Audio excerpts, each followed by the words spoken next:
Susto to, napuan ang mga istorya oy. Himuog sumsuman nga. Istorya ra na nila oy, dili man nagtinuod. Ni mo kusugay ka mang daot sa mong kinabuhi. Kabalo ba kung daot na midaan pero dili mo kailangan himuon nga. Kadaadlaw ka man daot sa mong kinabuhi. Susto to, magkanang istorya oy, hala mao ni imong anak katong nabuntisan. Mauna na. Nagkabilat-bilat at tinambyo ka ng ihang anak. Anya nabal-anan ninyo kinsa amahan ani. Wala lagi ko kabalki sa amahan na ng ihang gis.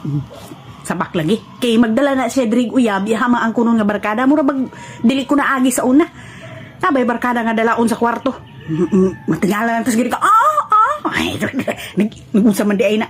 Unsa man nagipaak nag-amigas na mag-aa. Nagupahan na. Noon sa mong pagkaday oy, dapat gitiman-an nimo day. Oo na, naglibog na sa kinsay amahan na ng ihang anak kay bisag kinsa may dalon laki.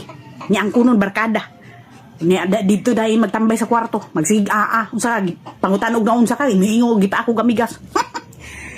Ilaron man ta mao na nga dili na ko matingalag inyo hamin chismisan, di na ko masuko kay tinuod man sa. Kung dili na magdala og laki dinhi sa balay, dito na sa kanto magtambay, maginom-inom ko ba niyang barkada, siguro dito ra nagipatuan sa kanto. Imbis nga mao na lang gani na ako ang buhion. Ay, dagduhan noon. Kaya ang mga magulang mga magulang ana nakahuman na bag eskwela ng minyo na. Mao na lang naginaunta ko ang paningkamutan mahuman.